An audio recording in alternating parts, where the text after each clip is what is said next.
Hi friends, एक बार फिर से पॉलिटी में आपके सामने एक नए टॉपिक के साथ डिस्कशन के लिए हम रेडी हैं। अभी तक हमने अटॉर्नी जनरल ऑफ इंडिया तक जो है डिस्कस कर लिया है। लास्ट टॉपिक वही था। आज हम जो है अभी सीएजी के बारे में डिस्कस करेंगे। Controller and auditor general of India, CAG,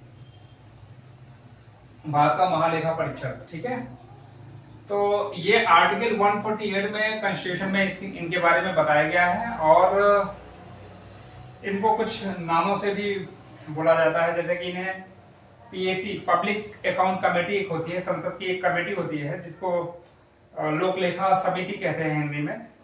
तो इनके बारे में जो है कहा गया है कि ये लोक लेखा समिति की जो है वो पथ प्रदर्शक है।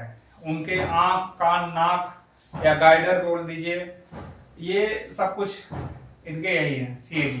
तो एक इंट्रोडक्शन इनका इस तरह से भी है और फिर हम देखते हैं इनके बारे में। नियुक्ति कौन करता है? नियुक्ति जो है राष्ट्रपति करता है, ठीक वैसे ही जैसे कि अटॉर्नी जनरल ऑफ इंडिया के केस में नियुक्ति, शपथ, त्यागपत्र सब कुछ जो है राष्ट्रपति दिलाता था। उसी तरीके से यहाँ पे भी सीएजी के केस में भी जो है नियुक्ति, शपथ और त्यागपत्र ये सब जो है राष्ट्रपति ही कराएगा। ठीक है, त्यागपत्र भी राष्ट्रपति को ही ये सौंपेंगे। योग्यता के बारे में हम बात करें तो योग्यता के बारे में इन यहाँ पे जो है संविधान में कोई चीज इनके योग्यता के बारे में नहीं बताई गई है, लेकिन इसको संसद ने जो है एक एक्ट पास करके, सीएजी एक्ट 1971 में एक एक्ट पारित किया जिसमें कि इनकी योग्यता का निर्धारण किया गया है। जिसमें कहा गया है कि लोक सेवक जो है, कोई भी व्यक्ति जो है लोक सेवक अगर है, वो 10 वर्ष का अनुभव है उसके पास, तो वो उसकी एक क्वालिफिकेशन मानी जाएगी, उसको जो है अपॉइंट किया जा सकता है। साथ ही साथ अगर लोक वित्त का जानकार है तो बस योग्यता के बारे में यही इनकी दो चीजें हैं। कार्यकाल की बात करें तो कार्यकाल इनका 6 वर्ष या 65 वर्ष की आयु, इन दोनों में से जो पहले आ जाए। अगर इनका कार्यकाल 6 वर्ष का पूरा हो जाए, इनकी आयु बची हो तो 6 वर्ष का कार्यकाल होगा, लेकिन अगर 6 वर्ष के अंदर ही ये 65 वर्ष की आयु पूर्ण कर लेते हैं तो उतनी ही इनका कार्यकाल माना जाएगा। इन दोनों में से जो भी पहले हो, 6 वर्ष या फिर 65 वर्ष की एज, इन दोनों में से जो पहले आ जाएगा वही इनका कार्यकाल समाप्त हो जाएगा। वेतन की बात करें तो सुप्रीम कोर्ट के न्यायाधीश के बराबर इनको वेतन मिलता है। सुप्रीम कोर्ट के न्यायाधीश के बराबर इनको वेतन मिलता है और इनका वेतन जो है कंसोलिडेटेड फंड ऑफ इंडिया पे भारित होता है, उसी से इनका वेतन मिलता है।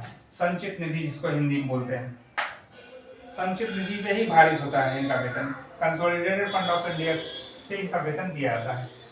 देखिए, इन सब चीजों के पीछे एक लॉजिक भी है। ये सीएजी का जो पद होता है ये एक ट्रांसपेरेंट पद माना जाता है। मतलब ये सरकार के पक्ष में नहीं है, ये सरकार के आदमी नहीं है, ये एक इंडिपेंडेंट पोस्ट, संवैधानिक पोस्ट मानी जाती है। संवैधानिक पोस्ट तो अटॉर्नी जनरल ऑफ इंडिया भी है, पर वो भारत सरकार के लिए काम करते हैं। लेकिन controller of auditor general of India ये जो है एक संवैधानिक पद है और एक निष्पक्ष पद माना जाता है।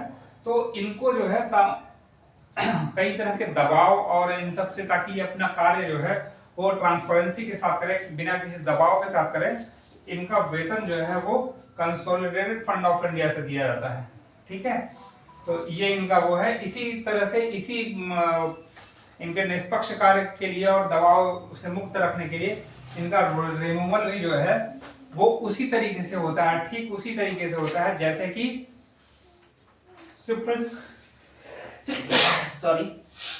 कि सुप्रीम कोर्ट ऑफ इंडिया के न्यायाधीशों को हटाने की जो प्रक्रिया होती है, वही प्रक्रिया इनके रिमूवल की भी होती है। तो ये देख लीजिए, वेतन भी सुप्रीम कोर्ट के न्यायाधीशों की तरह इनको संचित निधि से दिया जाता है। सुप्रीम कोर्ट के न्यायाधीश के बराबर वेतन दिया जाता है और वो भारित होता है संचित निधि पर, और संसद में इसकी चर्चा हो सकती है। इनके वेतन पे संसद में इनकी चर्चा हो सकती है, लेकिन वोटिंग नहीं होती कि इनके वेतन पे जो है कोई मुद्दा लाके कोई वोटिंग कराई जाए, और ये सब नहीं हो सकता। चर्चा हो सकती है। रिमूवल के केस में अगर बात करें तो हमने बता दिया कि भाई रिमूवल जो है वैसे ही होता है जैसे सुप्रीम कोर्ट के न्यायाधीश का रिमूवल की जो प्रक्रिया होती है, उसी तरीके से इनको भी रिमूव किया जा सकता है। ये प्रक्रिया के बारे में हम आगे डिटेल में जो है पढ़ेंगे, देखेंगे। अभी के लिए इतना जान लीजिए कि सुप्रीम कोर्ट के न्यायाधीश की जो प्रक्रिया होगी वही प्रक्रिया अपनाई जाएगी सीएजी को रिमूव करने के लिए। ठीक है, चलिए कार्य और शक्ति के बारे में अगर हम बात करें तो कार्य और शक्ति की अगर बात किया जाए तो देखिए 3 ये निधियां हैं। संचित निधि, कंसोलिडेटेड फंड ऑफ इंडिया बोलते हैं इसको, आकस्मिक निधि, कंटीजेंसी फंड बोलते हैं इसको, लोक लेखा निधि, कोई पब्लिक अकाउंट फंड। तो ये सारे फंड्स का और साथ के साथ जितने भी पब्लिक सेक्टर एंटरप्राइजेस हैं जो गवर्नमेंट के अंडरटेकिंग्स हैं, गवर्नमेंट ऐसी कंपनियां जहां पे गवर्नमेंट का होल्डिंग जो है शेयर की 51% से ज्यादा हो, तो वहां पे उनके आय और व्यय का लेखा परीक्षण जो है वो सीएजी करता है। तो ये इनके कार्य हो गए। तो ये हमने सीएजी के बारे में बात कर लिया।